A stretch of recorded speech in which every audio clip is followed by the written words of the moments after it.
je vais donc commencer l'étude par les premiers versets de la paracha de Shoftim. Je vous donne la référence. C'est à partir du verset 18 du chapitre 16. Mais je voudrais quand même, parce que chaque année j'ai le même problème, étant donné l'interruption des cours jusqu'au fait, nous n'avons jamais d'indications, d'enseignements concernant les différentes parachutes de Kitetse, Kitavo, jusqu'à la fin de Dvarim, avant Rosh Hashanah.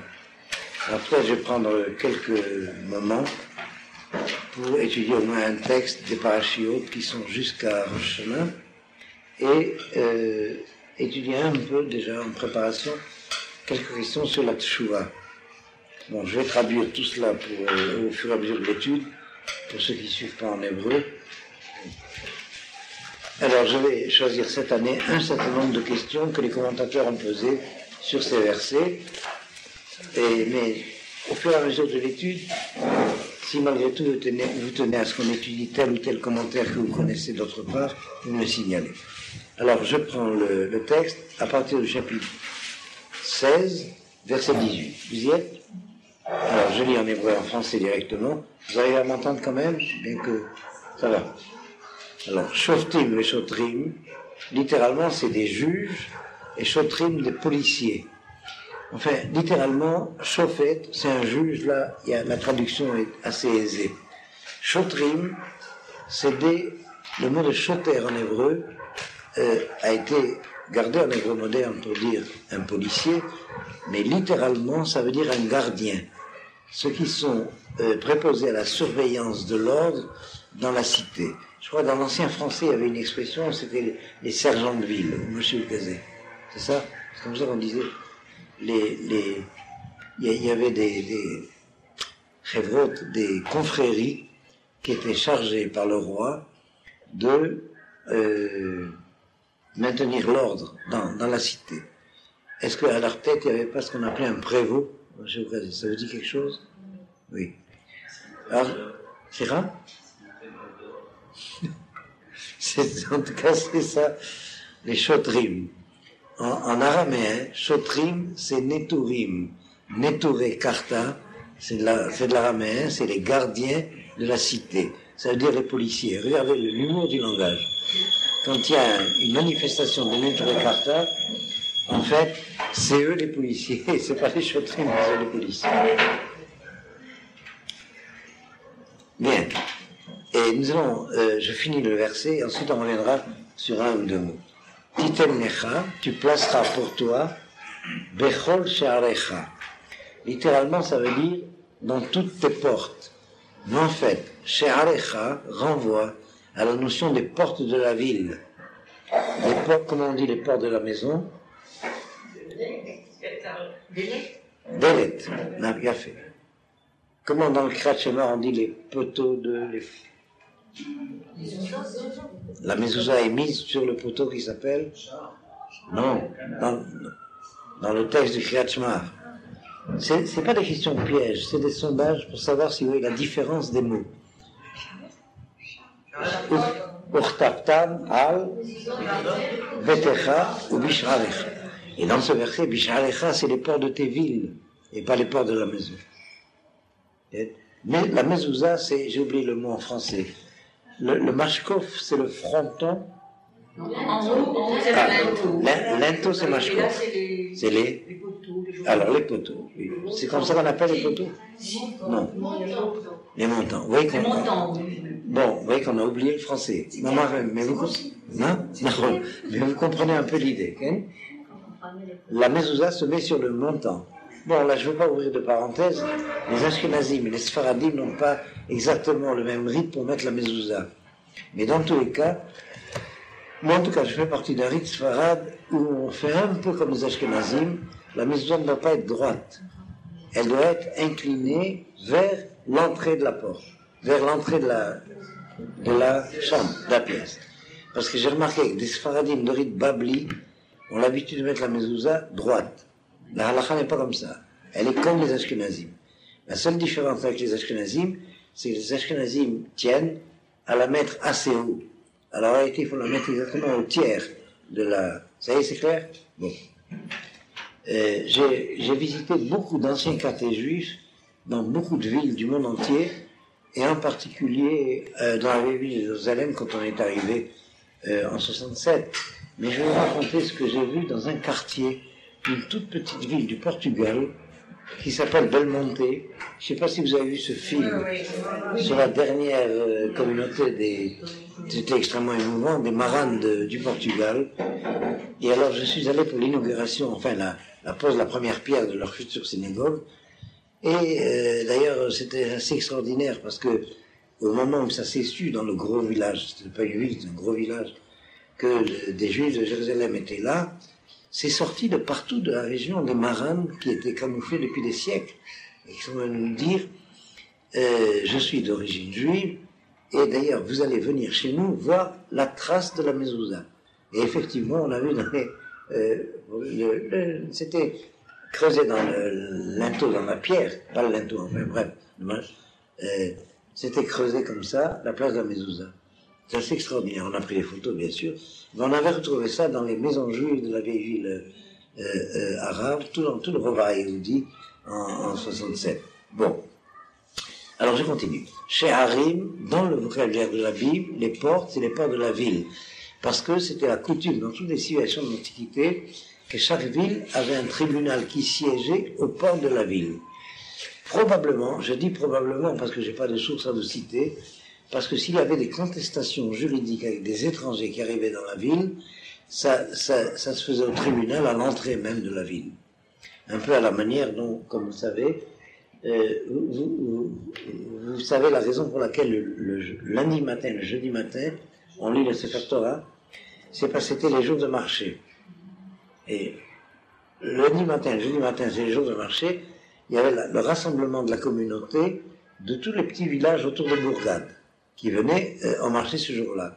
Et par conséquent, tous les litiges qu'il y avait étaient amenés devant le tribunal rabbinique le lundi ou le jeudi matin. Alors on en profitait pour faire un office public pour tout le monde et on lisait la Torah. Vous saviez ça? Vous savez pas? Alors cela vient le fait que quand on déplace un Sefer Torah d'un endroit à un autre, il faut lire au moins 3 fois dans l'endroit où on le déplace. Le Shabbat après-midi, le lundi et le jeudi. C'est à cause de ces 3 fois. La lecture officielle, c'est le Shabbat matin. Mais il y a 3 fois en plus dans la semaine, c'est le Shabbat après-midi, le lundi et le jeudi. Le Shabbat après-midi, à cause de ceux qui n'avaient pas pu arriver le Shabbat matin, on venait à pied de ce qui entourait vous savez qu'il y a une distance de 2 km et quelques, on n'avait pas le droit de faire le Shabbat. Mais il y avait des gens qui habitaient dans les banlieues, comme on peut dire, dans les faubourgs. C'était extrêmement dangereux à l'époque. La nuit, ils ne voyageaient pas, ils venaient le matin à pied, et s'ils n'arrivaient pas le matin, on leur lisait au moins la Torah l'après-midi. C'est clair, je révèle là-bas. Tout le monde l'a compris, je révèle là-bas. Donc, alors voilà, ici l'enseignement, c'est que chaque ville doit avoir son tribunal. Et en fait, il y a différentes hiérarchies de tribunaux. Les tribunaux de 3 juges, 7 juges, 21 juges, et le tribunal suprême, c'est 71 juges. Mais chaque ville et chaque tribu devait avoir sa hiérarchie de tribunaux à elle. Ça, nous avons étudié une fois, à propos d'un tout autre texte, parce qu'il doit y avoir une connaissance, comment dire ça en français, une connaissance personnelle, je dirais presque anthropologique, des plaideurs que le juge a à juger. On ne peut pas faire juger un plaidoyer, comment on dit, un procès de Beersheba par des juges de Hedera, ou un procès de Marseille par des juges de Strasbourg. Parce que le juge, ne connaissant pas l'intimité psychologique du cas qu'il a à juger, risque de donner un verdict faux pour ce cas-là, bien que ce même verdict serait vrai pour ses propres paroissiens. Est-ce que c'est clair ce que je dis là? Et malheureusement, on est déjà dans un stade où il y a une sorte de légalisme commun à tous de la juridiction qui fausse, nous verrons d'ailleurs ça plus en détail, qui fausse l'objectif de justice qu'il y a dans l'instance juridique. Il y a un décalage entre la légalité de la loi et la moralité de la loi qui, elle, est la vraie justice. Alors il y a un emploi du mot de la justice pour dire les tribunaux, pour dire la juridiction, qui est abusif. Quand on dit, et puis quand c'est utilisé par la propagande politique, vous êtes contre la justice de votre pays, alors qu'en réalité on est contre une interprétation de la légalité. Je sais pas si c'est clair. Contre un légalisme. Dans les anciennes sociétés, notamment du Moyen-Âge, il y avait un droit coutumier qui changeait de province en province, qui changeait de village en village. Et c'est la véritable justice, parce que ce sont les juges qui connaissent l'identité, le profil d'identité des cas qu'ils ont à régler. Alors vous voyez que la Torah le prévoit. C'est-à-dire des tribunaux, il faut dans chaque ville. Et ça veut dire quoi? On ne monte pas dans une ville un juge qui vient d'une autre ville. Vous voyez comment c'est formulé. Titen lecha bechol sha'arecha. Ça indique l'identité de chacun. C'est clair jusque-là. Je suis en train de vous faire en filigrane une critique du juridisme de la société israélienne contemporaine, que je vais amplifier d'ailleurs tout à l'heure. Mais effectivement, il y a une tendance au juridisme qui est copiée des sociétés de droit romain et qui est extrêmement dangereuse. Au nom de la légalité, on aboutit à ce que la justice est une contre-justice. Vous avez compris la différence du sens des mots, justice et légalité. Est-ce que c'est clair? Donc, on dit Medinat Hok. Il faut dire Medinat Tzedek. C'est très différent de Tzedek à Hok. Vous avez compris ça y est, c'est clair. Donc, Asher Hashem Elokecha Notenecha, que Hashem ton Dieu te donne, Nishbatecha, selon tes tribus. Veshaftu et Ha'am, Mishpat Tzedek. Et ils jugeront le peuple d'un jugement de justice. Vous voyez comment le verset est clair et qu'on ne peut pas tricher. Pas tout mishpat et mishpat tzedek. Il faut que le mishpat soit compatible avec le tzedek. Est-ce que c'est clair? Alors le mot tzedek, je vais vous donner rapidement le sens étymologique, c'est ce qui tombe juste, ce qui est en justesse avec la norme. C'est ça tzedek. Je préfère le substantif d'abord, pour éclairer le sens du mot tzadik, le substantif de justesse en français, qui est la porte du substantif de justice. La justice, c'est la justesse en morale. Mais il y a d'abord une conduite de justesse que connaissaient, je pense aux compagnons des confréries d'ouvriers dans le Moyen-Âge. Les compagnons de ces confréries d'ouvriers, c'est comme ça qu'on disait en français, en France, étaient considérés comme des tzadikim, des justes. Pourquoi? Parce qu'ils travaillaient juste, dans le sens de la justesse. Un compagnon ne trichait pas à son patron. Il ne trichait pas avec son métier. C'est pourquoi c'est des confréries mystiques, authentiques.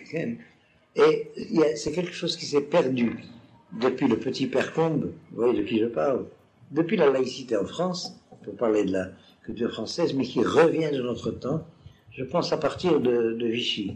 On a reconstitué des confréries de compagnons, et travail, famille, patrie. Et il y a aujourd'hui des compagnonnages dans différents métiers déjà en France. Et effectivement, j'ai rencontré plusieurs membres d'entre eux. Ils ont un souci d'ordre moral au moins aussi important que leur souci d'ordre du métier. Est-ce que l'idée est claire? C'est la notion de hevra dans la société juive. Il y a des hevrot pour telle ou telle conduite dans la société. La hevra kadisha, bon, c'est un cas particulier, je rentre pas dans les détails. Mais aujourd'hui, à la place des Hevrot, il y a quelque chose, aujourd'hui, depuis le temps du Talmud, d'ailleurs c'est condamné par le Talmud, qui se substitue à la Hevra. Les Haverim sont vraiment des initiés à une certaine confrérie. Il y a les Kranot, il y a les comités. Et l'expression Yosheve Kranot, ce qui siège dans les comités, c'est quelque chose de très très négatif dans l'enseignement du Talmud. C'est la définition même de la perte de temps.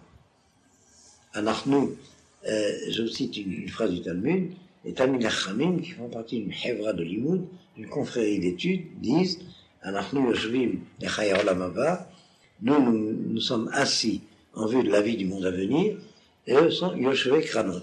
Ils se réunissent, d'ailleurs ils se réunissaient dans le chouk, dans le marché, vous savez, dans les gargotes des marchés, on se donne rendez-vous pour traiter les affaires du pays. Vous connaissez ces choses-là. Quand on lisait ça en France, les stratèges de café, ou je sais pas. Du commerce. Oui, c'est ça, quelque chose. Je vais crâner. Il y a une prière d'ailleurs, une allusion dans la prière du matin, que notre sort et celui de nos enfants soit avec les haverim d'une chevra et pas avec les Yoshevei Kranon. J'avance. Alors on va voir quelques indications de Rashi à ce sujet, mais d'abord, je vous pose une question très simple, perdons pas trop de temps, réagissez ceux qui peuvent réagir. Est-ce que j'ai besoin de savoir que pour organiser une société, il faut des juges et des policiers? Oui, le chidouche. Qu'est-ce que la Torah m'enseigne ici? Vous avez compris? J'ai besoin d'une révélation pour me dire qu'il faut des juges et des policiers pour gérer un pays, pour gérer une cité. Quel est le chidouche? Vous comprenez le sens de ma question? Quelle est la chose nouvelle que je ne saurais pas par moi-même, que la Torah m'enseigne ici, dans la manière dont elle s'exprime, pour me parler de quelque chose qui est une évidence? Il y avait d'abord ce qu'on a appris, c'est qu'il faut que ça soit pour chaque ville, chaque tribu. Mais ça, c'est à la suite du verset. Au début, Shoftim Veshotrim, Azma, Pshita. Les juges avant les policiers. Il a fait, c'est l'ordre. C'est Shoftim d'abord, Shotrim ensuite. Il faut d'abord que y ait la prérogative soit donnée au juge et que la police soit soumise à la juridiction. Alors que dans une société où le ministre de la police a plus de pouvoir que le ministre de la justice, c'est une société perdue. Et c'est le cas d'ailleurs dans le gouvernement israélien actuel. Vous savez que Shachal est beaucoup plus fort au gouvernement que l'Ibaï. Je ne sais pas si vous savez ça. C'est-à-dire, c'est... On ne parle pas tellement de Non, effectivement, on ne parle pas tellement de l'Ibaï. non, oui. Non seulement ça, les juges décident d'après les intérêts de la police. Et c'est une catastrophe. Bon, ça je vous le cite parce que ça fait des années qu'on connaît ce problème. Et ce n'est possible d'ailleurs au gouvernement actuel que parce que le chef du gouvernement a un mépris total de la juridiction. Je ne sais pas si vous avez remarqué ça, okay? C'est une espèce de bolchevique attardé. Mais ça c'est effectivement connu. Okay? Chaque fois qu'il y a une injure à la justice à commettre, il ne se gêne pas. J'ai encore appris à la radio aujourd'hui que ce fameux procès qui dure déjà depuis des années et qu'on repousse et qu'on repousse et qu'on repousse, alors que le ministre de la Justice s'est énervé plusieurs fois et a fait appel à la haute cour de justice pour qu'elle intervienne, eh bien, le procès va encore être retardé avec les stratégies des huîtres et les plaideurs, enfin comment on appelle ça, des gens des avocats, bref. Bon, je ne rentre pas dans les textes, je ne prendrai trop de temps, mais vous voyez de quoi je veux parler. C'est-à-dire, lorsque le pouvoir politique, à travers la police, prend le pas sur le pouvoir juridique qui devrait être indépendant, il y a une catastrophe du point de vue de la moralité de la société. Prenez le commentaire de Rashi sur Shoftim et Shotrim, le premier. Nous allons avoir une première confirmation de cela. Alors, le thème général de ce que je viens de citer, c'est il y a une différence entre la justice et la légalité, le fait de les confondre. Je crois que c'est le drame des sociétés de droit romain. Vous avez la notion de droit qui prime la notion de justice. Et la notion, regardez le piège du langage. Parce que le droit, ça veut dire que l'on cherche la voie droite. Mais le terme de droit, dans le sens technique, signifie la légalité, et non pas du tout la voie droite dans le sens moral. Est-ce que c'est clair? Je connais énormément d'avocats qui ne se cachent pas pour avouer cela. Ils sont spécialistes du droit pour savoir comment tourner la loi. Je ne sais pas si c'est clair. C'est ce qu'on appelait en français les avocats marrons. J'ai jamais compris pourquoi on les appelle marrons. Quelqu'un sait pourquoi on les appelle les avocats marrons? Il doit y avoir une origine littéraire là derrière. Enfin, on parle peut-être de... C'est la crème des avocats. En tout cas, pour revenir au sujet, et vous connaissez la Mishnah du Pechavot, qui met en évidence que le juge ne doit jamais entrer dans la peau d'un avocat. Al ta'as hatzmecha Orchei Adayanim. Orchei Adayanim, c'est les avocats. Orerdin. Okay? Et le juge reçoit une consigne très claire. Ne te fais pas avocat. Tu dois juger, tu ne dois pas plaider. Le juge n'a pas à être ou accusateur ou défenseur. Il doit juger. Et il doit chercher le mishpat tzedek, le jugement de vérité. Et non pas la légalité. Ça, c'est les avocats qui plaident. Est-ce qu'on peut pas? On cherche le mishpat qui soit compatible avec le tzedek. Mais à qui est confié le critère du tzedek de la justice? Aux juges, pas aux avocats. Et le drame, c'est que quand dans une société, par ancienneté ou par hiérarchie, ce sont des avocats qu'on nomme comme juges. Vous voyez, c'est tout un problème. Le grand conflit entre la civilisation hébraïque et la civilisation plus romaine encore que grecque. Parce que dans la civilisation grecque, il y avait quand même ce souci, cette intuition du souci de distinguer entre la justice et le droit. Tandis que chez les Romains, ça s'identifie. Eh bien, vous n'avez pas Cicéron, c'est quand même pas... allez, j'ai oublié comment il s'appelle, les Philippiques, qui c'est Démosthène. Bon. En tout cas, pour revenir au sujet, nous allons voir ce que dit Rashi sur cette question. Alors, prenez une première Rashi. Rashi va nous expliquer le mot de Shoftim. Et Shoftim, ça veut dire les juges. Qu'est-ce que dit Rashi? Suivez avec moi. Dayanim, il change le mot. Au lieu de nous dire juge Shoftim, il nous dit juge Dayanim, aposkim, qui décide et tadin du jugement. Qu'est-ce que Rashi nous a expliqué? C'est ça un juge. Un juge, c'est un juge qui décide du jugement. Oui, c'est un des Rashi les plus difficiles. Enfin, c'est un des cas des Rashi difficiles. Je vous ai cité ça une fois. Je l'avais reçu d'un Talmid Chacham qui est originaire de Colmar. Je vais vous dire pourquoi. Il s'appelait d'ailleurs Klein. Vous savez, la grande famille Klein de Colmar. Vous ne connaissez pas les grands juristes, talmudistes. Ah, il disait ça sous forme de blague, mais ensuite j'ai étudié, j'ai trouvé la source, c'était pas une blague. Voilà, chaque fois que Rashi dit, dans son commentaire du Talmud, il prend un mot du Talmud, il explique et il dit « Kelomar », c'est comme pour dire, de pas enlever les guillemets. Alors, c'est très difficile, ça semble facile. Rashi veut expliquer le sens sémantique. Kelomar, c'est-à-dire, comme pour dire, en réalité, ou bien c'est ça que ça veut dire, ou bien c'est pas ça que ça veut dire. Alors, qu'est-ce que ça veut dire comme pour dire? Vous avez compris? Ce clomar de Rashi, c'est très difficile. C'est-à-dire, il faut bien comprendre que l'explication qu'il donne et qui semble tout simplement traduire le mot qu'il va interpréter est en réalité un sens autre que simplement la traduction du mot. C'est clair?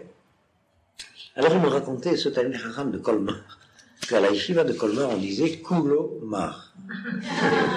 Ça veut dire, ce Rashi est tout entier amer. Kulo Mar. Alors, je ne sais pas si c'est comme ça les gens de Colmar. Enfin, moi, j'ai un souvenir de Colmar qui est très amer. Je suis rentré avec l'armée française. J'étais pas à la tête, hein, j'étais dedans. Pendant la dernière guerre, un Shabbat matin, dans Colmar, pour la libération de Colmar. Et alors, on venait après, il faisait un froid terrible. Alors, j'ai découvert la seule synagogue au monde où il y a un clocher avec des cloches. Je sais pas si il y a des gens de Colmar. Si un jour vous visitez Colmar, vous aurez cette surprise. Il y a un petit clocher avec une cloche dans la synagogue de Colmar. Non, c'est vrai. Tu n'y as jamais été.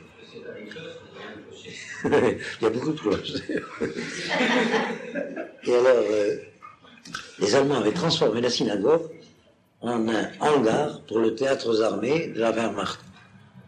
Bon, on est rentré dans la ville, vers 11h du matin, les Juifs ont eu la permission d'aller à la synagogue pour faire la prière du Shabbat. On était, je sais pas, une vingtaine de Juifs dans le bataillon. On a eu la permission d'être allés. On a débarrassé, c'était plein d'affiches, enfin de décors, tout ça. On a débarrassé un peu au milieu. On a commencé à faire la prière. Et il y a un Allemand qui était caché à Colmar, qui vient avec un Sefer Torah. Il dit voilà, quand les Juifs sont partis de la ville, je suis allé à la synagogue, j'ai pris ça, je l'ai caché dans un placard que j'ai caché avec une photo de Hitler. Ce qui fait que la Gestapo a perquisitionné chez lui, mais n'a pas enlevé la photo de Hitler.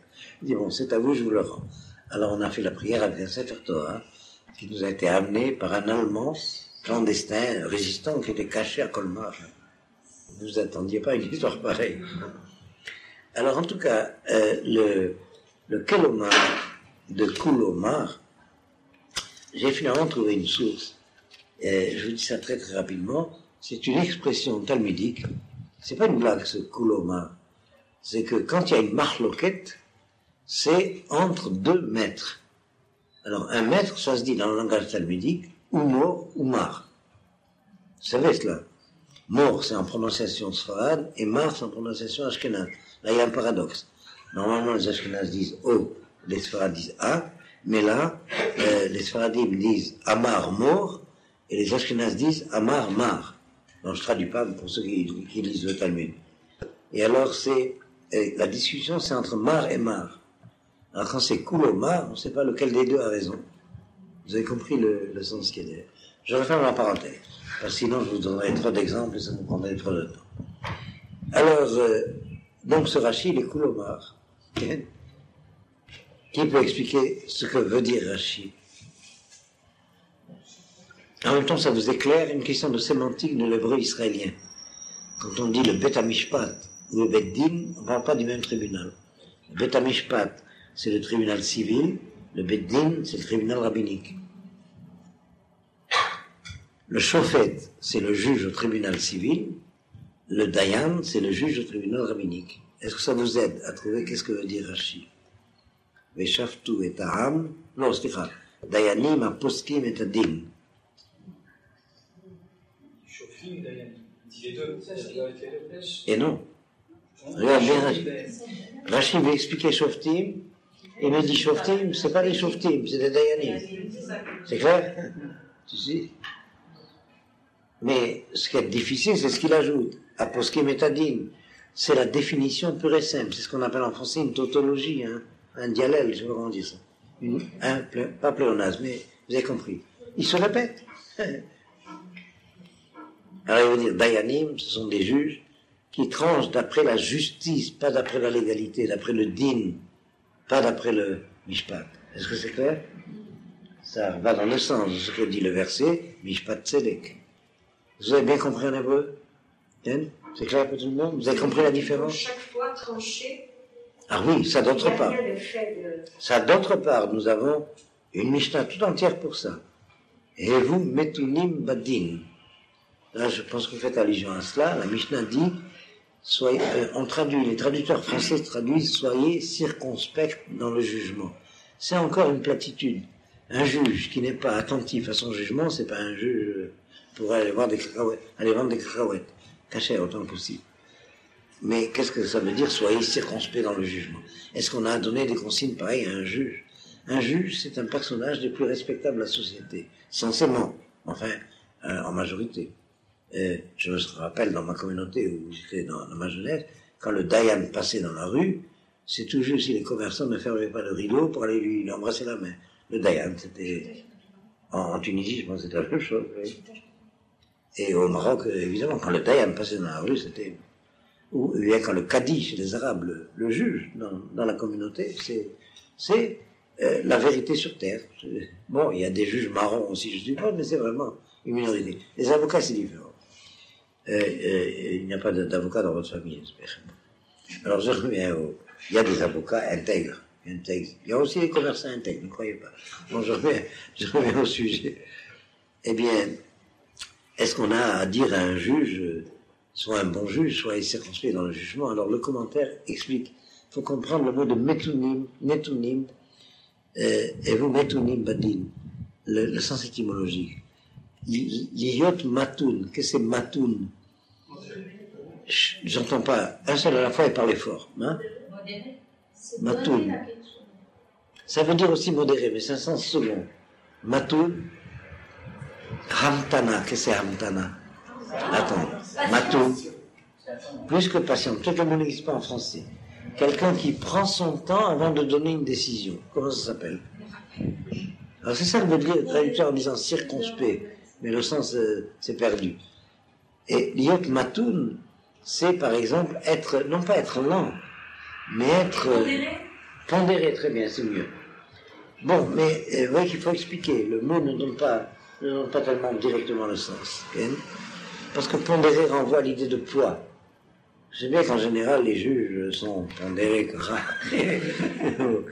Mais, et vous, metunim badin, ça veut dire, prenez le temps de décider et ne décidez pas avant d'être sûr de ce que vous dites.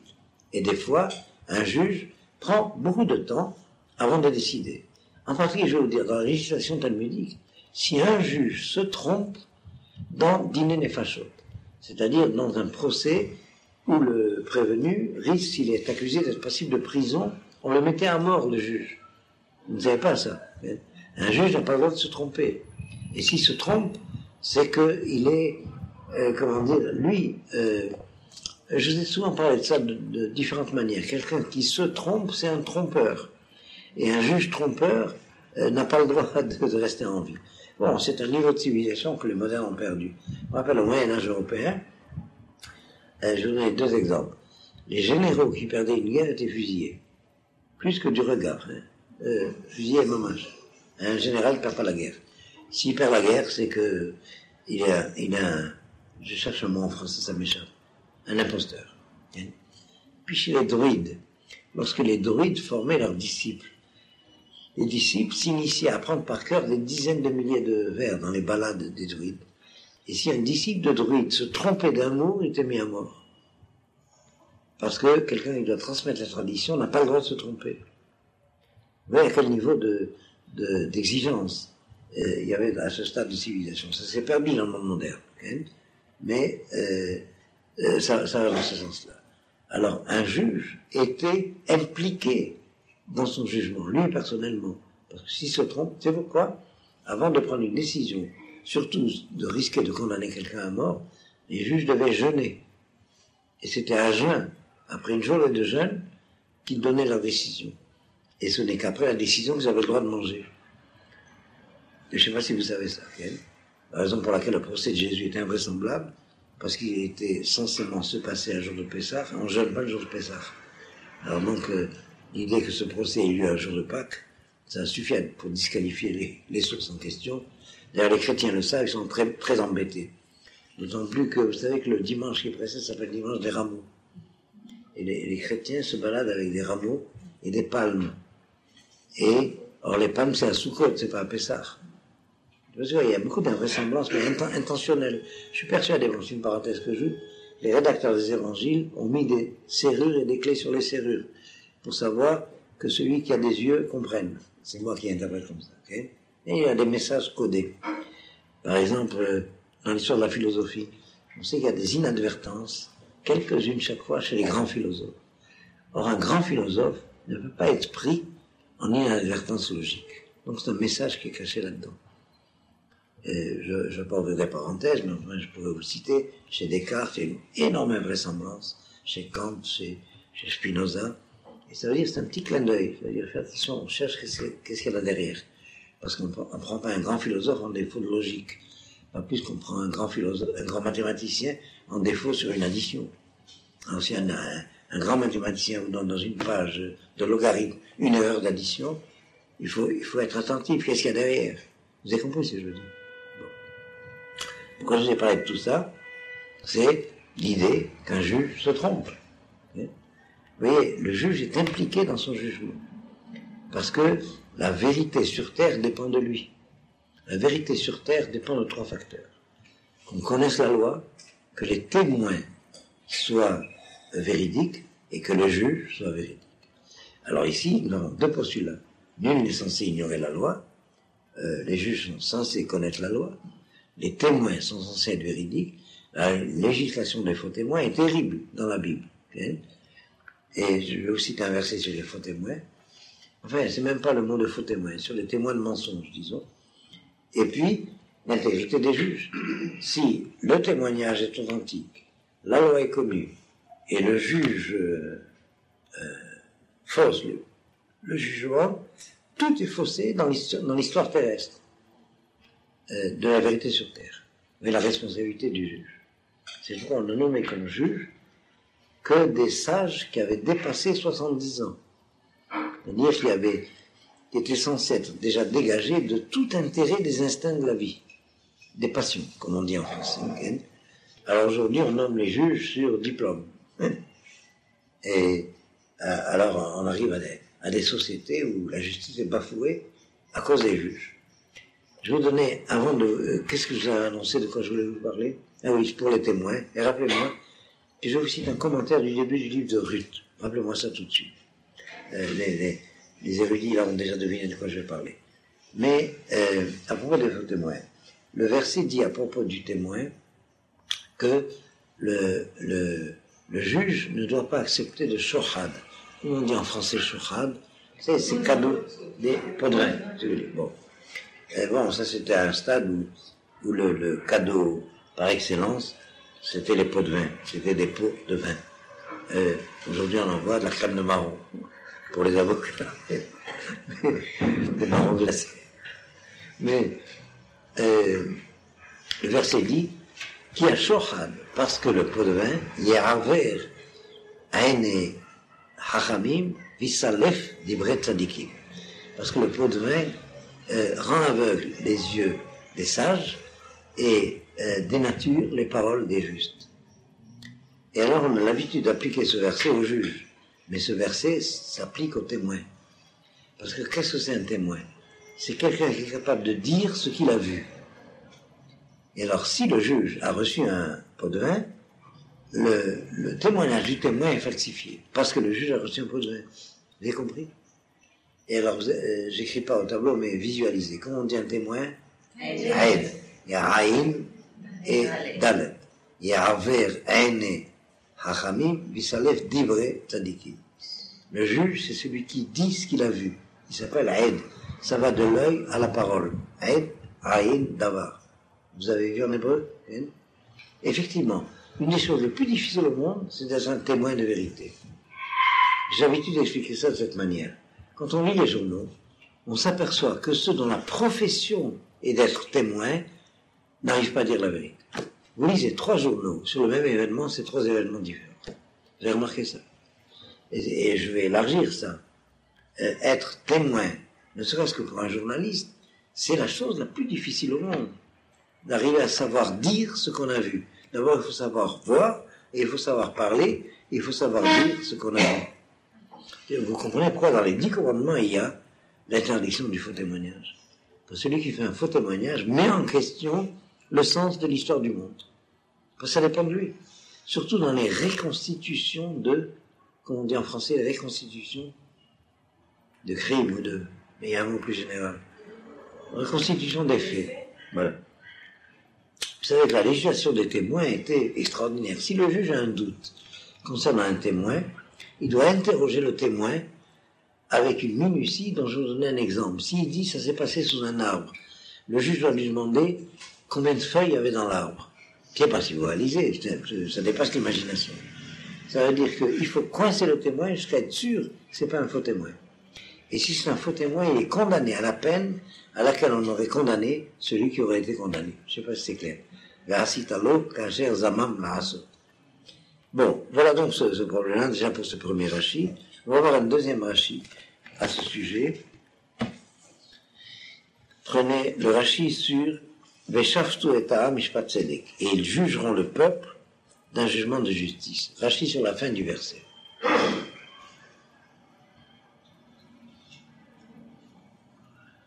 Alors qu'est-ce que dit Rashi?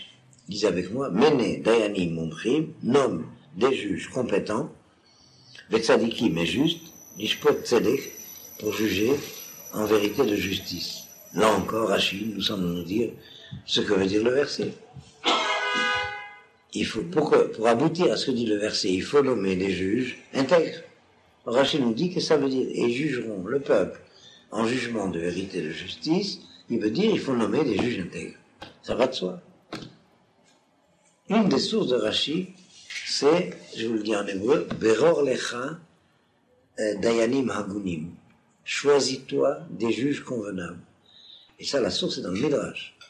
Alors si le Midrash connaît cette catégorie, il y a des juges convenables et il y a des juges pas convenables. C'est dangereux, ça. C'est que le Midrash nous prévient.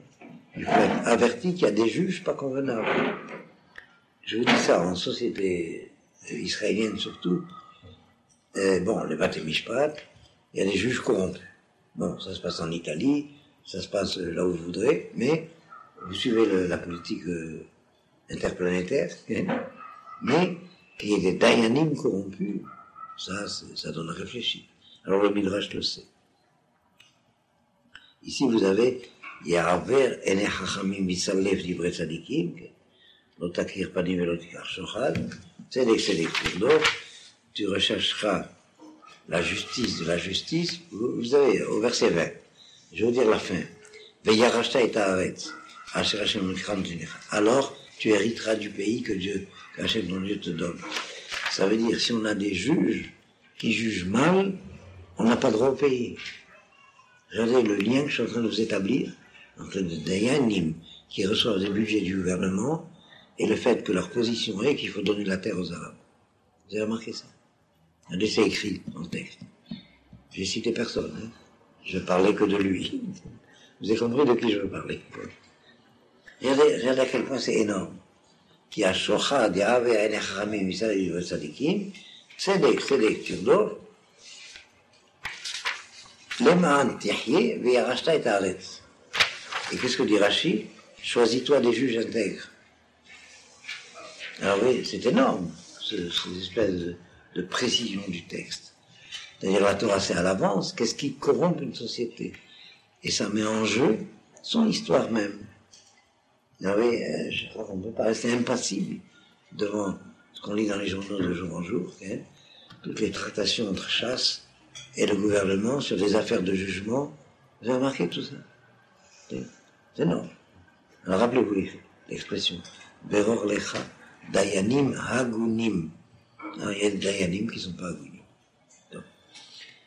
Et il faut pas leur souhaiter que ce que le texte prévoit, ça leur arrive, mais Ya'aver ene chachamim, Yisalev le tzadikim, quand vous voyez quelqu'un déjà porter des lunettes noires parce que sa vue baisse et qui commence à bredouiller parce que, méfiez-vous, c'est écrit.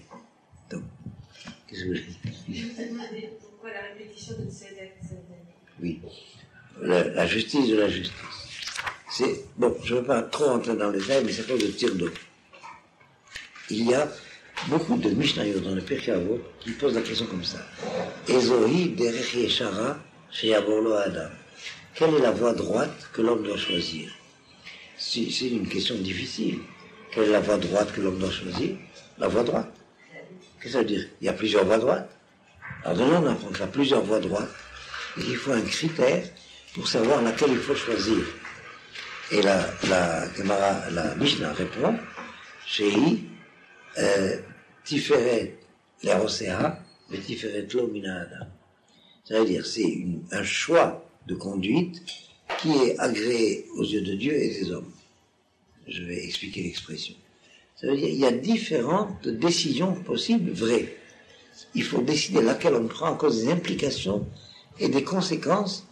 Et alors, il faut vraiment une inspiration. En fait, inspirer pour savoir parmi les différentes décisions vraies, pas seulement légales, mais vraies. Et c'est le problème du Talmud. Il faut choisir entre différentes décisions de la halakha, de la règle, qui sont toutes paroles du Dieu vivant, mais parmi toutes ces décisions possibles, il faut en choisir une qui sera la règle à suivre. Halakha le maaseh. Vous voyez? C'est ça.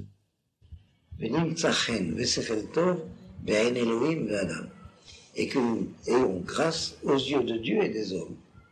Alors quelqu'un qui décide uniquement d'après ce qu'il lui pense être le jugement de Dieu, il ne tient pas compte du tout du jugement des hommes, ou l'inverse, qui est plus grave, quelqu'un qui décide uniquement à cause de l'opinion des hommes, l'opinion publique comme on dit, et qui ne pense pas au jugement de Dieu, alors c'est ça un juge, pas intègre. Bon, c'était une bonne question, mais j'espère que la réponse est suffisante parce que c'est très vaste. Tenir compte des hommes, c'est-à-dire des nations, des hommes? Ah oui, des hommes. Ça veut dire, par exemple, nous avons une règle dans le Talmud. Un tribunal rabbinique authentique a pris une décision.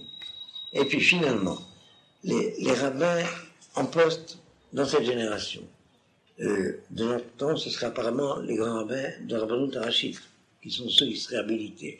Bon, comme ils sont sadducéens depuis les dernières élections, et nous sommes pharisiens, alors vous avez compris l'analogie historique. Bon, je referme la parenthèse. Alors les responsables de la génération disent, nous jugeons que la décision qui a été prise ne peut pas être supportée par le peuple. On a lu. C'est Psak chez Torah HaTzibur. Vous savez, c'est une expression très importante dans l'enseignement talmudique. Toute décision vraie, mais qui est Torah HaTzibur, une charge pour le public, on annule. Par exemple, il y a actuellement des rabbins de synagogue qui méprisent ce principe-là. Ils nous font des prières kilométriques Des fois, ça dure des heures et des heures et des heures. Et puis, ils ajoutent des sermons où ils engueulent les gens qui sont pas là, hein, qui durent des heures. Ce qui fait qu'on rentre à la prière à 7 heures du matin et on sort à 1 heure de l'après-midi. Vous avez remarqué ça? J'exagère, mais pas tellement. Okay?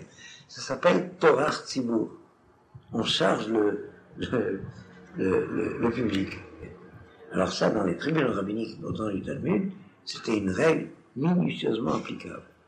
C'est une takana, un psakdin, que le Tzibour ne peut pas supporter, il faut l'annuler. Alors, donc, vous voyez, il y a plusieurs autorités en question et des critères d'autorité différents. C'est pourquoi, très rapidement, pour terminer avec la paracha de Shoftim, dans cette paracha, vous avez 4 pouvoirs qui sont institués. Le pouvoir des juges, le pouvoir des rois, le pouvoir des prêtres et le pouvoir des prophètes.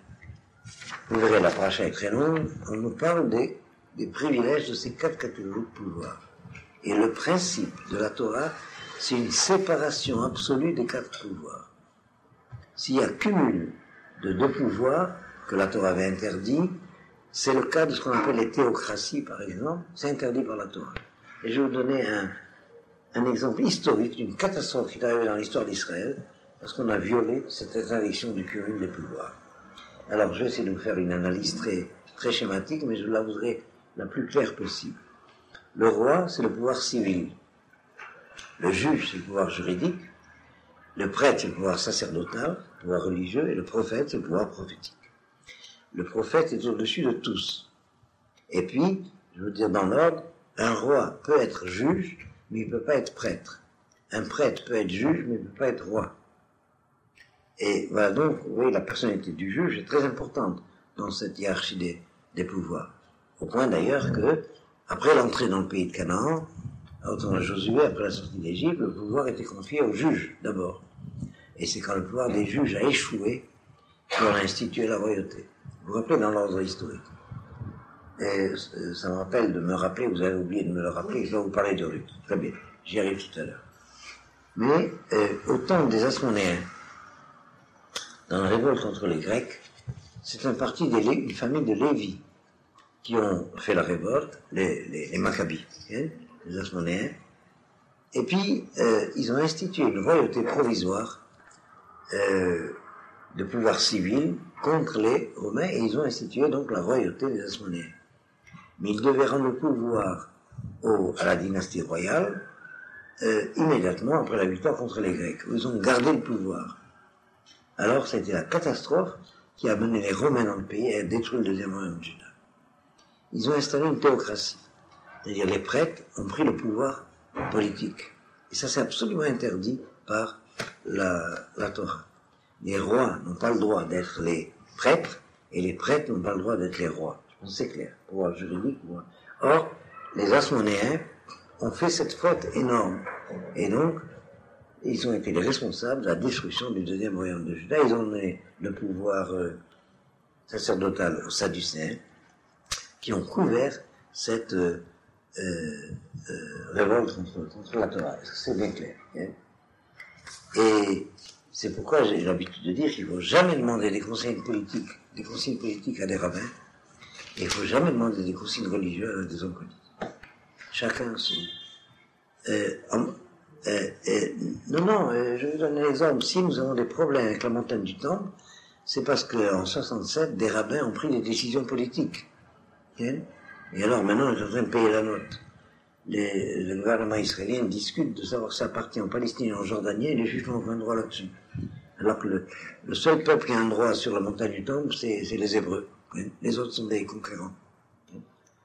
Et rien de ça vient. Parce que, par crainte de prendre une décision, les grands rabbins de la rabbin de Rachid, au moment de la guerre des 6 jours, ont interdit au gouvernement qu'on reste sur la montagne du Temple. Pourquoi? Parce que leur argument, c'était de dire on ne mérite pas, on n'est pas assez pur. C'est des arguments de rabbin, mais avec des implications politiques. Maintenant, on paye la note. Comme s'il fallait être pur pour être juif. Un juif doit être pur. Il doit être purement juif.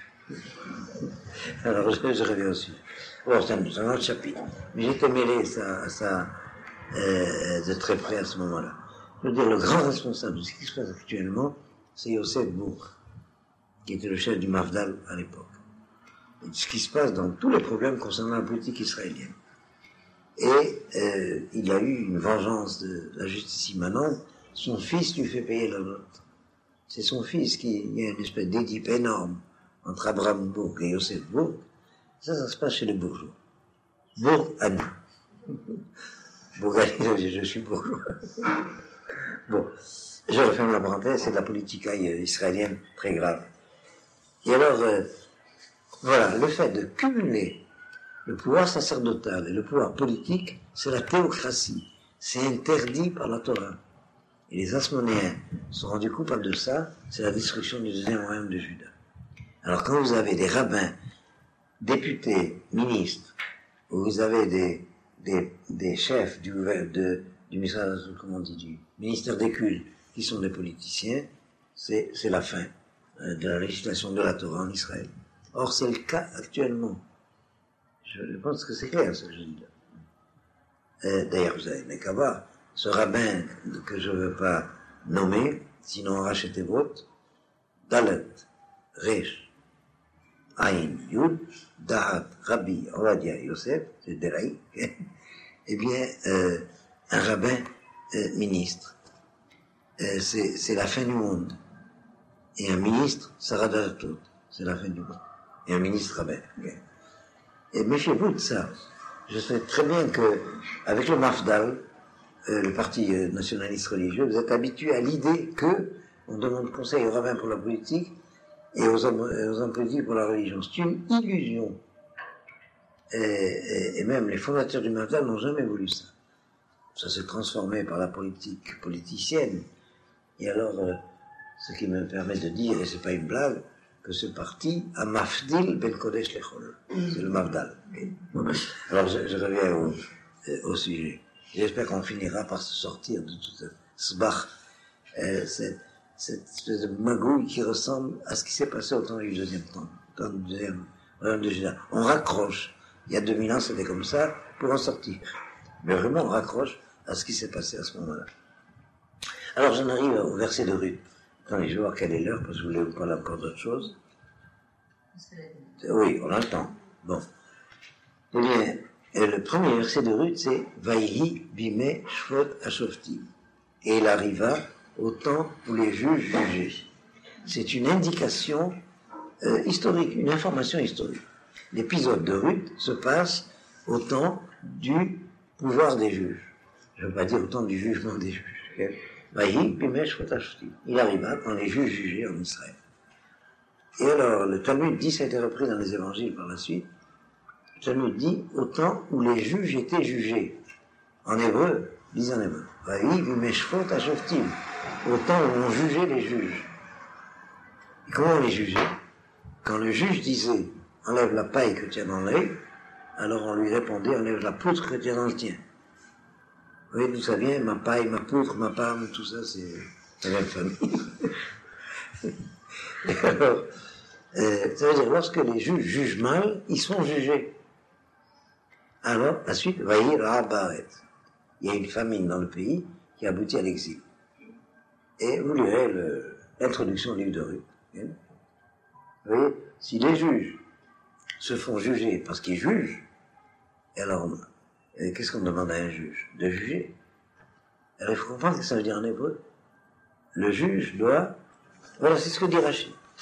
Le juge doit juger, Dayanim Apuskim et Tadim, comme dit le verset, Mishpat Tzelek. Ici, le juge juge au niveau de la légalité, c'est la catastrophe dans la société. J'ai compris ça dans l'histoire de France, lorsque j'ai lu toute cette série de romans de société, qui décrivait la société française à la veille de la guerre de 14. J'ai oublié les détails, ça j'étais jeune. C'est Jean-Christophe? Non, Jean... Oui, Roland, mais il y a une autre série, Jules Romain, et il y avait 2 séries, ou 3 séries même. Non, c'est avant la guerre de 14. Roger Martin Dugard, c'est avant la guerre de 14? Non, c'est avant la guerre de 39. En tout cas, cette série des romans de société, bon, Émile Zola, c'était avant déjà. Quand on voit une description de la société où la morale est en question dans la justice, alors les catastrophes des guerres mondiales sont inévitables. on sent que c'est une société qui va à la catastrophe.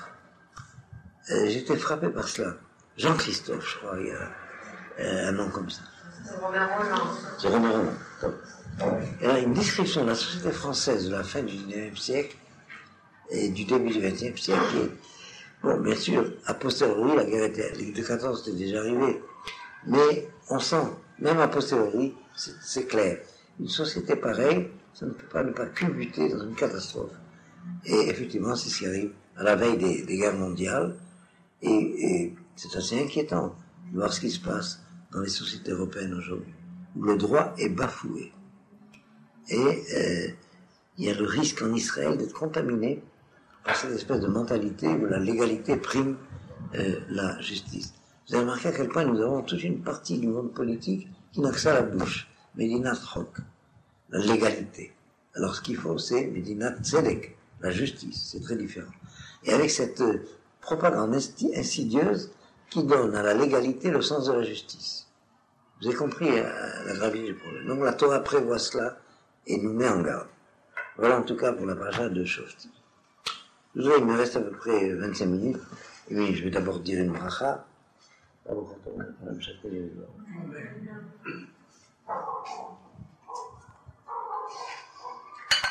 voudrais que vous preniez le début de la paracha Kitabo. Je vais vous dire quel est le chapitre. Et après, et avant cela, je vous donnerai une petite introduction. Et c'est l'heure de la famille, ça. Le vent a changé. Hein? Oui, Kavav, c'est-à-dire le chapitre 26. Tiens, chapitre 26. Bon.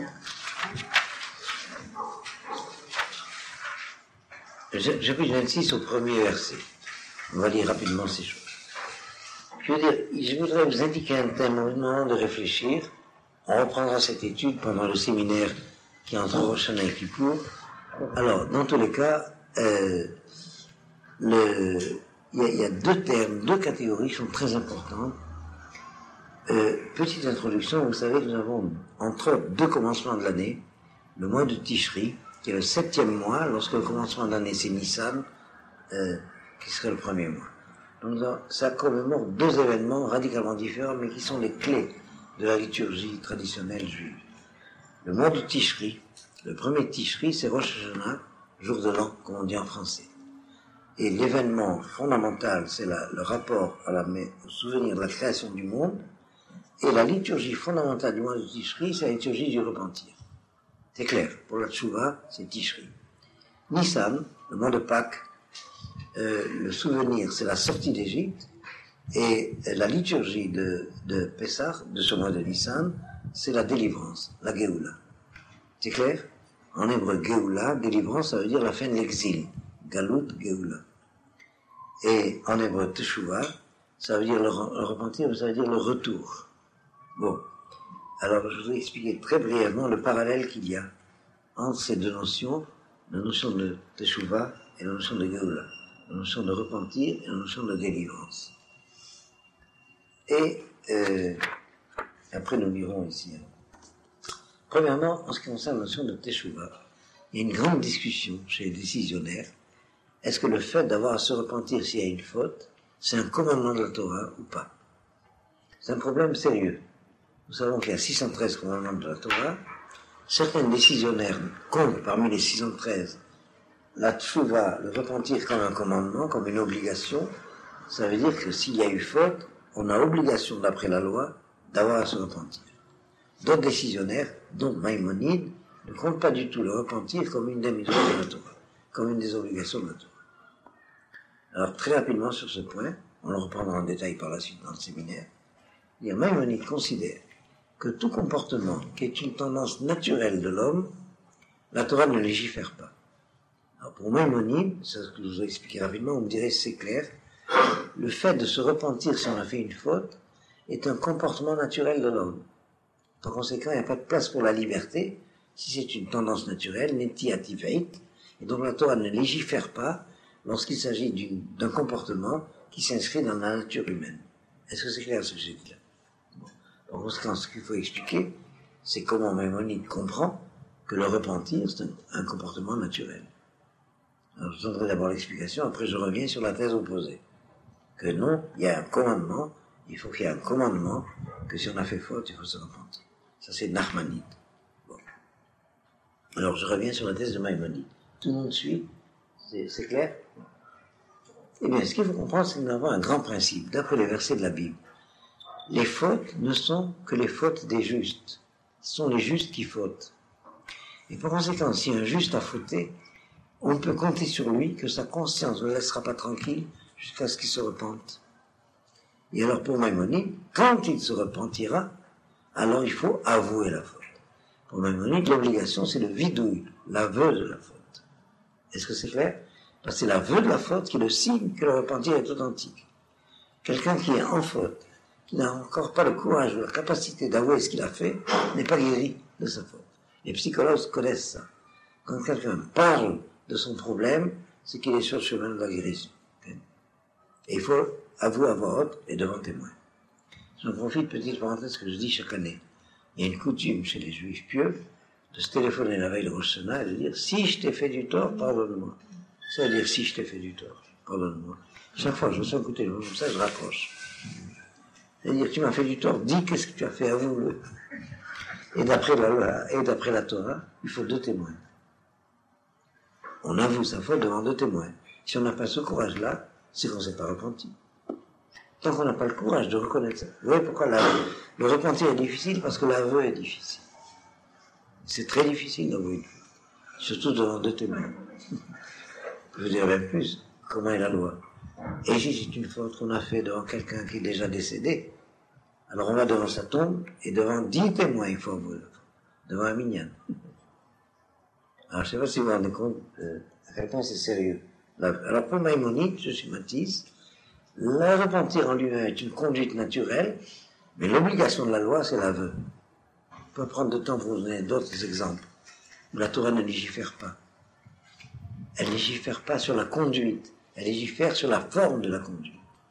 Vous voyez, ça c'est la thèse de Maïmonide, que j'ai citée en premier, parce qu'elle est très homogène avec l'esprit de la Torah. Ça veut dire que la Torah considère que c'est un juste qui faute, on peut compter sur lui. Ça, je n'ai pas encore expliqué. Ça veut dire, pourquoi on peut compter sur lui? Parce que n'est faute que celui qui a déjà été sensible à la transcendance d'une loi. C'est ça une tzaddik. Celui qui est sensible à l'obligation de la loi. Il veut agir en justesse par rapport à la loi. Alors si une conscience est sensible à l'évidence de la loi, alors on peut être sûr que sa conscience ne le laissera pas tranquille tant qu'il a une faute dans son remords. Ça s'appelle en hébreu Moussar Klayot. Ses reins ne le laisseront pas dormir jusqu'à ce qu'il se repente. Et alors, on peut se demander comme question, est-ce que vraiment tout celui qui a fauté est dans ce cas de ne pas avoir la conscience tranquille tant qu'il ne se repent pas? Alors c'est pourquoi le Talmud a légiféré là-dessus. Il y a 2 cas. Il y a Tshuva Me'ahava, il y a Tshuva Me'ira. Celui qui spontanément, de façon sui generis par lui-même, se repent, c'est très bien. On appelle ça le repentir par amour. Mais l'immense majorité des cas, c'est on n'arrive pas, on a beau être sadique, on n'arrive pas à avoir ce courage d'avouer la faute. Alors viennent les épreuves qui obligent le tzaddik finalement, acculé par les épreuves de la vie, pour s'en sortir, il finira par avouer. Parce qu'il sait très bien que c'est ça qui le taraude. C'est Tshuva Me'ira. À force de Issourim, à force d'épreuves, le jeu de la vie l'oblige finalement à aller avouer sa faute. Vous voyez pourquoi il y a 2 catégories de conduite du repenti. Alors que Nachmanide, lui, c'est clair pour Maïmonide. C'est un principe qu'il a expliqué dans le Sefer HaMitzvot. La Torah ne légifère pas lorsqu'il y a conduite naturelle. Alors il faut découvrir que la doctrine de Maïmonide est très aristocratique. Maïmonide parle au top de la nature humaine. Parce que son postulat, c'est que la Torah ne s'adresse pas à n'importe qui. La Torah s'adresse aux tzadikim, aux justes qui veulent vivre comme justes. Elle ne s'occupe pas des autres, la Torah. C'est le Talmud, la Torah chez Baal Pé, qui tient compte de ceux qui elles sont de mauvaise volonté. C'est pourquoi le Talmud est en araméen, alors que la Torah est en hébreu. Je vous dis ça de façon symbolique, sans approfondir. La Torah est en hébreu, qui est le Lashon HaKodesh, la langue sainte, alors que le Talmud est en araméen, qui est la langue populaire. Ça veut dire, c'est comparé à l'arbre de vie qu'il y avait dans le jardin, ça c'est l'hébreu, et l'arbre du bien et mal, c'est l'araméen. En hébreu, il n'y a aucun mot qui désigne les choses mauvaises. Il y a toujours des périphrases. Tandis qu'en araméen, on peut dire le bien et le mal. C'est l'araméen est la langue du Talmud. Parce que pour distinguer entre le bien et le mal, il faut parler araméen. On ne sait pas parler du mal en hébreu. D'ailleurs, il y a le mot qui dit le mal en hébreu est un mot pur. Alors le mot qui dit le mal en araméen est un mot impur. C'est bisha. Mazal bish. Bisha, c'est l'araméen boucha de l'hébreu. Je vais vous faire une petite gamatria là-dessus. Quand on dit bisha en araméen, c'est mauvais. Tandis que rare en hébreu, le yetzira rare, c'est l'appétit de vivre. C'est tout à fait autre chose. C'est pur. Rare amène réa. Roé. Je ne traduis pas, mais ça me met à être. Le mot de rare en hébreu, c'est un mot tov. Alors le mot de bisha en araméen, c'est épouvantable. Et alors, regardez, comment on appelle les abréviations du code en hébreu. C'est le tour. Vous connaissez ça? Tour, c'est tov vara. C'est les abréviations du tour. Tour, ça veut dire les colonnes du jugement. Mais comment ça se lit? Tour, tête, va, fraîche, tov vara. Bon, c'est clair pour ceux pour qui c'est clair. Pour les autres, je risque d'obscurcir trop. Alors ça, bien. Et alors effectivement, pourquoi je vous ai parlé de tout ça? J'ai envolé sur l'hébreu et l'araméen. Qu'est-ce qu'il y avait avant? Vous suivez ou c'est moi qui suis? C'est Baïonide qui se situe à un niveau très élevé. Oui, la Torah ne parle que pour les tzadikim. Alors, je vous donne un exemple. J'ai reçu d'un de mes maîtres quand on a étudié la peine de la bastonnade. Vous savez que les peines prévues par la Torah, c'est ou bien il y a mauvaise volonté irréversible, c'est la peine de mort, et un tribunal qui condamne à mort une fois pour les 70 ans est appelé un tribunal de criminel, vous vous rappelez de ça. Ou bien, c'est une faute dont il faut punir non pas le contenu de la faute, mais le fait d'avoir fait une faute. Et c'est la même peine pour toutes les fautes, c'est la bastonnade. Et on devait adapter le nombre de coups de bâton à la capacité médicale, si vous voulez, du patient, du prévenu, parce que il faut le guérir de sa mauvaise volonté, mais c'est ton frère. Et alors, il y avait des experts qui pouvaient dire, tu as une petite nature, 3 coups de bâton. Celui-là, c'est un costaud, 7 coups de bâton, etc. Et alors, il avait comparé ça m'avait fait bien comprendre l'objectif de la bastonnade, à l'électrochoc. Quand quelqu'un a un trouble psychique, il lui faut un choc pour se réveiller. Alors ça veut dire, au fond, son âme voudrait agir en bien. Seulement, il est malade. Alors il faut le guérir de sa mauvaise volonté. Bon, j'ai parlé rapidement, mais je ne sais pas si c'est suffisamment clair. Je vais encore expliquer un point du problème. La peine n'est pas adaptée au contenu de l'acte. Parce que le contenu de l'acte, qui est le contenu de l'acte de la faute, dépend du fonctionnement du monde. C'est pas l'homme qui a inventé ça, qui a voulu ça. L'homme s'est mis dans le cas d'entrer dans un engrenage de cause à effet qui fait que ça l'oblige à agir comme ça. Mais agir comme ça, c'est celui qui a créé le monde, qui a disposé les mécanismes du monde comme ça. Donc, on n'est pas puni du contenu de la faute. On est puni du fait d'avoir fait une faute. Or, un juste ne veut pas faire de faute. S'il a fait une faute, c'est qu'il est malade. Il lui faut un électrochoc. Après l'électrochoc, il est guéri et il est de nouveau ton frère. Comme ça dit le verset. Je ne sais pas si c'est clair.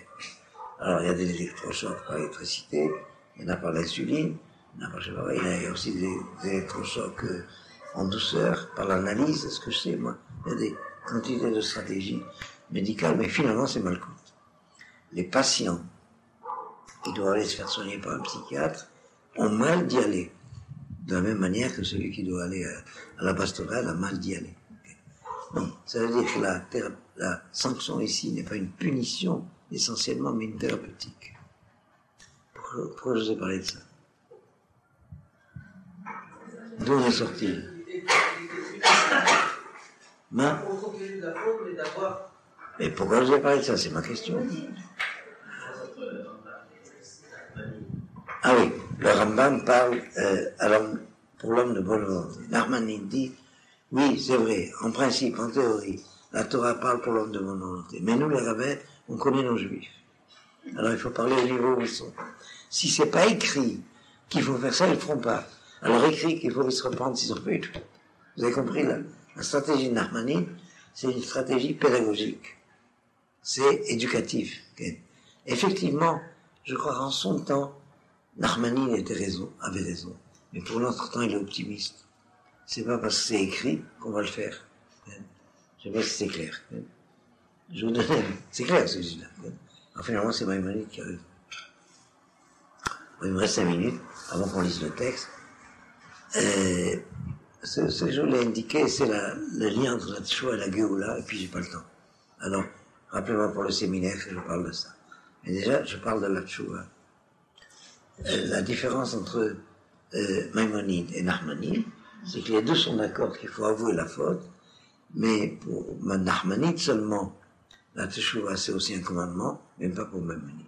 Mais dans tous les cas, le repentir est considéré comme authentique que s'il y a aveu, d'où obligation de l'aveu. En tout cas, pour la Géoula aussi, je vais dire ça très rapidement, il y a le même problème. Après ça, on commémore la sortie d'Égypte. Alors, la sortie d'Égypte, c'est la fin de l'exil qui nous rattache à la foi d'Israël. La foi d'Israël, la Emouna, c'est qu'on peut sortir d'exil. Vous reprendrez toute l'histoire des patriarches, tout ce que Dieu révèle aux patriarches, c'est qu'on peut sortir d'exil. Ça explique pourquoi, dans l'universel humain, on était frappé par l'événement de Pâques au point que la chrétienté l'a pris comme liturgie centrale. On sait de l'histoire du peuple juif que la délivrance est possible. La délivrance de quoi? De la situation d'exil.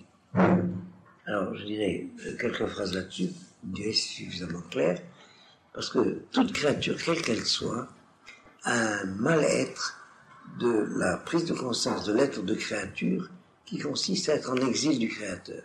Alors chaque tradition, chaque culture l'exprime à sa manière. Mais il y a une exigence à être sauvé, comme disent les chrétiens, le salut, dans toutes les traditions humaines, quelles qu'elles soient. Je prends le vocabulaire chrétien parce qu'on est le plus familier. Ça exprime ce malaise, ce mal-être, si j'ose dire, de se connaître comme créature, c'est-à-dire en exil du Créateur. C'est clair? Et encore une fois, j'ai étudié énormément de traditions, surtout dans le bouddhisme, qui n'est pas une religion vraiment, mais là aussi, il y a... Alors chaque tradition définit de quoi il faut être sauvé. Pour Israël, c'est direct. C'est sauvé de la condition de créature, qui est une condition d'exil. Et alors, ce qu'il y a d'extraordinaire, c'est que il y a une liturgie de l'aveu dans la commémoration de la sortie d'Égypte. C'est le vidouille. On avoue qu'est-ce qu'on a fait en sortant d'exil. C'est parallèle à l'aveu dans la Tchouva. Nous allons lire le texte de cet aveu. C'est comme la délivrance de l'exil s'est achevée au Sinaï à la révélation de la loi. Il y a eu une délivrance physique à la sortie d'Égypte, des délivrances spirituelles quand on a eu la révélation de la Torah. Et alors voilà, le jour de commémoration de la révélation de la Torah, c'est le jour de la fête des prémices. Je vais vous lire comment la Torah prévoit la liturgie du jour de la fête des prémices. Et ça, c'est notre chapitre 26. Je traduis directement. Ve'aya kitavo el haaretz, tu es bien. Et il arrivera, quand tu viendras dans le pays, la Aliyah, Asher Hashem Elokecha noten lecha, que Dieu te donne, Nachal en héritage, Virashta Virashtaba, tu en hériteras et tu t'y installeras. C'est ce que nous sommes en train de faire depuis une centaine d'années, de notre exil de la civilisation occidentale. Mais ce texte concerne la fin de l'exil de la civilisation égyptienne. Vela karta bereshit koperi adama, tu prendras des prémices de tous les fruits de la terre, Asher tavi mertzecha, que tu amèneras de ton pays, Asher Hashem Elokecha notenecha, que Dieu te donne. Vesam tavatene, tu les placeras dans un panier, Valarta el makom, tu iras à l'endroit, Asher ipra Hashem Elokecha, que Dieu choisira, et chacun chez Mosham pour lui faire résider son nom. Cet endroit est en compétition entre le roi Hussein de Jordanie et le président de Gaza. Vous savez cela. Ubata et la Kohen, et tu arriveras, tu viendras chez le prêtre, Asheriye Bayamimahem, qui sera en ce temps. Vers Martella, et tu lui diras, voilà l'aveu qui commence. Igati ayom Lashem Elokecha. Je viens raconter aujourd'hui à Hachem ton Dieu, c'est chaque Hébreu qui s'adresse au Kohen, qui bâtit la reste que je suis venu au pays, Asher Nishba Hashem Laotenu, que Dieu a juré à nos pères. La tête là nous, de nous donner. Vela Kaha Kohen Atene, et le Kohen prendra le panier, Miadecha de ta main, Veinicho Lishne Mizbach, Hashem Elokecha. Il le placera devant l'autel de Hashem ton Dieu. Et avant que les prémices sont apportées, Dieu n'est Dieu que du prêtre, une fois que les prémices sont apportées, que l'aveu de ce que j'ai cité, sur lequel je vais revenir en quoi c'est un aveu, a été fait, alors Dieu est le Dieu de celui qui a apporté les prémices. Quel aveu? Qu'est-ce que c'est que ce rite? Qu'est-ce que c'est que ce culte de l'homme qui, à Jérusalem, apporte les prémices en reconnaissance au Dieu d'Israël qui a donné la terre? Ça veut dire, en tant que quoi, nous sommes venus dans le pays pour pratiquer la Torah. C'est ça, c'est un vidouille, c'est un aveu. Ça veut dire, n'importe quand dans le temps, quelle que soit l'époque à laquelle on était né, en arrivant le jour de Shavuot, le jour de Pentecôte, pour la fête des prémices, on disait, je viens dire à ton Dieu que j'arrive dans le pays que Dieu nous a donné. Et la Aliyah, je l'ai fait le jour de Shavuot, quelle que soit l'époque où mon grand-père était arrivé en Eretz Israël. Alors voilà comment je voudrais expliquer ça très rapidement. J'ai souvent réfléchi à ça. La motivation qui a fait que les Juifs sont arrivés dans ce pays au bout de 2000 ans. Alors chaque fois que vous interrogez un Juif dans le pays d'Israël, vous allez faire une enquête dans la rue. Pourquoi tu es ici? Alors chacun va raconter un roman, le roman de sa vie. Mais il ne va pas vous donner la vraie raison. Il ne va pas avouer pourquoi il est venu ici. Je vous donne 3 ou 4 exemples en passant. Il y en a qui vont me dire, je suis venu ici pour pouvoir être religieux. Et on ne peut pas être religieux ailleurs. Qu'est-ce qu'on a fait pendant 2000 ans? Et qu'est-ce que font tous les religieux qui sont ailleurs? Donc c'est pas la vraie raison. Il y en a d'autres qui vont me dire, je suis venu ici pour être socialiste. Parce qu'effectivement, il n'y a qu'ici qu'on peut être socialiste vraiment. On ne peut pas être socialiste ailleurs. Oui, tout ça c'est des alibis qui cachent quoi? On n'ose pas avouer ce qu'on a fait vraiment. Est-ce que c'est clair, celui-là? Ou bien, ça je me suis amusé à cela quand je vais souvent en France, il y a une ville juive extrêmement typique, c'est Sarcelles. Okay? C'est vraiment une ville juive extraordinaire. Et alors, il y a aussi une 50aine d'autres communautés de non-français. Enfin, les seuls non-français qui se prennent pour les Français, c'est les Juifs de Sarcelles. Et alors, on leur demande, pourquoi vous êtes à Sarcelles et pas ailleurs? Pas ailleurs, c'est-à-dire pas à Jérusalem. Chacun vous raconte sa vie. Il vous raconte un roman de sa vie. La vérité, c'est pas du tout ça. La vérité, c'est qu'il est à Sarcelles parce qu'il n'est pas ailleurs. La vérité, c'est que quelqu'un est à Ashdod parce qu'il n'est pas à Sarcelles. La vérité, c'est ce qu'on lit dans ce texte. Mais personne ne nous a avoué pourquoi il est là ou pourquoi il n'est pas là. Alors qu'est-ce que c'est cet aveu? Et tu lui diras, je viens de dire aujourd'hui à Hachem ton Dieu que je suis venu au pays que Hachem notre Dieu a juré à nos pères. Voilà pourquoi je suis là. Et toutes ces histoires de motivation officielle, je suis venu pour être religieux, je suis venu pour être socialiste, je suis venu à cause de l'antisémitisme, tout ça c'est des bêtises. C'est pas vrai. La vraie raison, c'est celui qui est venu parce qu'il est venu, et celui qui n'est pas venu, il n'est pas venu parce qu'il n'est pas venu. C'est clair ce que je dis là. Lorsque j'ai étudié l'acte volontaire en psychologie, alors je ne me souviens plus des auteurs des théories, mais il y avait une théorie extraordinaire, je crois que c'est le behaviorisme, et qui disait, on croit qu'on a décidé, et alors on a fait. C'est parce qu'on fait ce qu'on a fait qu'on prend conscience que c'est ça qu'on a décidé.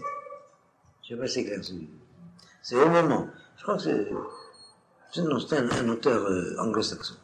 Je crois que c'est au moment où on agit, on prend conscience de ce qu'on fait, et alors on dit, voilà ce que je veux faire. Vous voyez, et on s'invente un roman explicatif. Alors qu'en réalité, derrière tout ça, c'est très intéressant, le roman de la vie de chacun. Derrière tout ça, il y a ceci. Ou bien, la vérité, c'est qu'il faut que j'avoue pourquoi je suis venu. Je suis venu pour accomplir enfin la promesse de Dieu à mes pères. Et puis, toute autre motivation, c'est des alibis fumeux. Et tous ceux qui sont encore là-bas, je veux dire à l'étranger, c'est qu'ils ne veulent pas réaliser la promesse que Dieu a faite à leur père.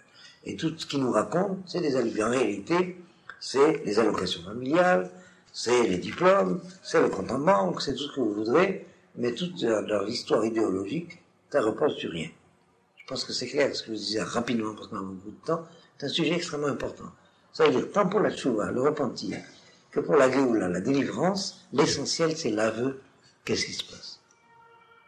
Je pense que c'est clair ce que j'ai essayé d'expliquer. Allez, à vous, c'est vrai. Bon, eh bien, si vous avez, on a encore 2 minutes, si vous avez une question là-dessus, je veux bien, sinon, je vais vous souhaiter de bonnes vacances, et on se retrouvera, comme chaque année, pour les slichot la veille de Pessah, la veille de Rosh Hashanah, en tout cas pour le séminaire de Rosh Hashanah, et on commencera l'année, si Dieu veut, dans une maison pas seulement repeinte, mais nous avons énormément d'autres programmes qui vont être installés à Yaïr, indépendamment du programme habituel. Il y aura un programme de formation supérieure de rabbins sfaradim pour les communautés d'Israël, qui sera géré par Yaïr, et probablement une partie du programme du Machonora, qui est obligé d'être situé à Emouna, mais une partie des cours seront ici. Donc, tiens la parole. Ce qui me frappe dans la prière de toujours, Plus fort. c'est que, bon, le camion, on se frappe la poitrine et on énumère des masses de crimes qu'on n'a pas commis. À mon avis, c'est une conduite qui est tout à fait opposée à l'aveu. Non, et attends.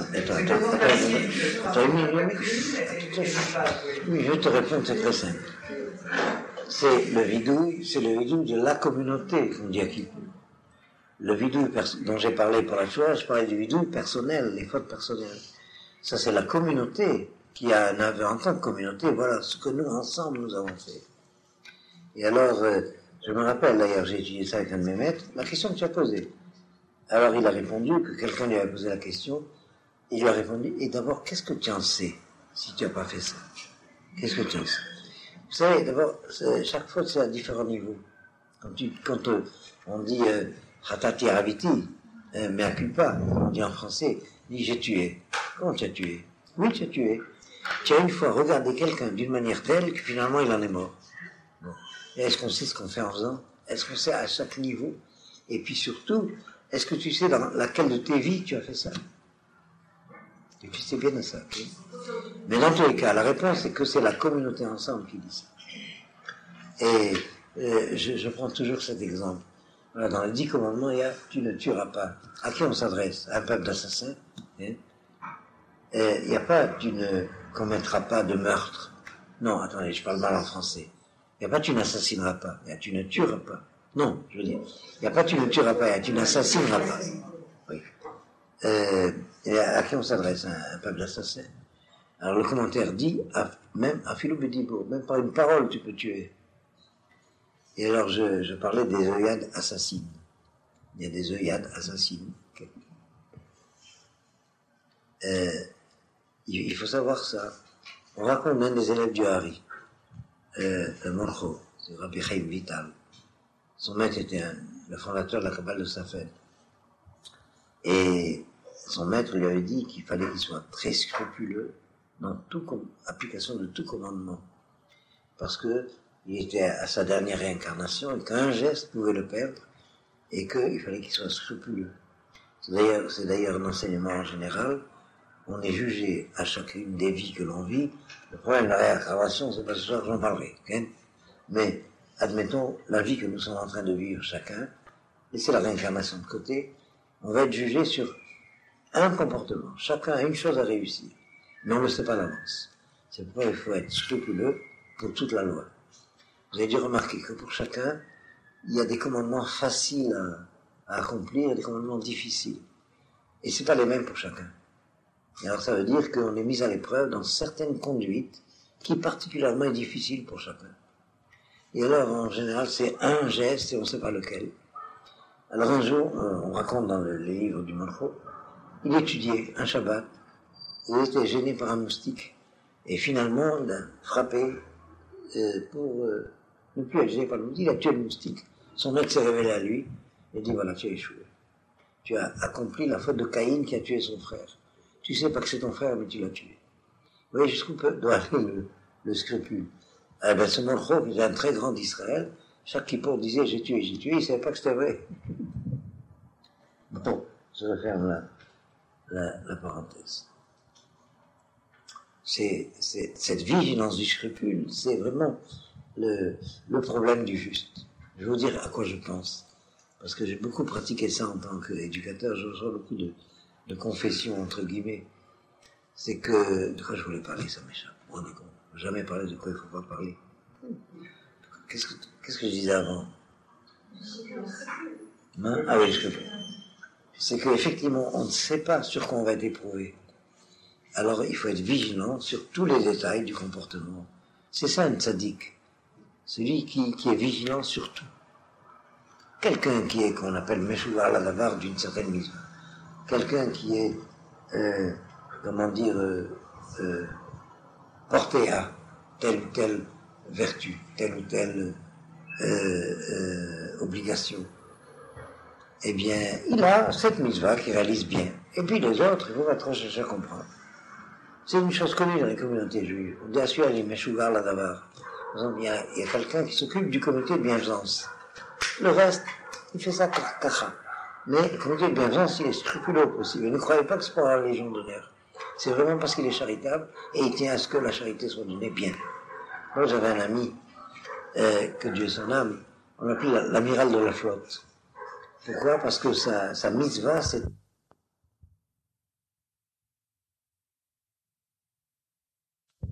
terre, cette fois-ci que pour ça. Et d'un tzaddik est scrupuleux comme ça dans toutes les maisons. Et alors, il y a un danger très grave. Ce qu'on pourrait appeler, je sais pas si ça existe, la scrupulite. Quand ça tourne à l'obsession. D'ailleurs, je ne sais pas si ça devient une névrose ou une psychose, ou quelque chose de cet ordre, une névrose. Par exemple, vous savez qu'il faut se laver les mains avant de manger, avant de prier, etc. Mais vous avez des gens qui se lavent les mains toutes les secondes. Je ne sais pas comment ça s'appelle, le médicament. La phobie. Non, oui. Et alors, j'ai eu comme ça une élève il y a très très longtemps. Et un jour, j'ai connu sa mère, et je me suis aperçu que sa mère avait le même défaut. Et après, j'ai connu la grand-mère, il y avait le même défaut. Donc, je ne sais pas comment ça passe. Oui. Oui. Et alors, elles en étaient très malheureuses, elles étaient conscientes de ce qui se passait. Bon, alors voilà, les tzadikim sont, je ne sais pas comment dire, sont guettés par le danger de névrose obsessionnelle. Je crois que tout rituel risque d'induire des obsessions. Il faut se méfier de cela. Comme je dis souvent, on va s'arrêter là, parce que je risque de dire du mal des justes. Ça, c'est un beau sujet de roman, le mal des justes. Quand vous avez un homme pieux qui est maniaque, il faut toujours se demander s'il est pieux parce qu'il est maniaque, ou s'il est maniaque parce qu'il est pieux. Dans les deux cas, c'est grave. Bien. Alors, bonnes vacances et à bientôt.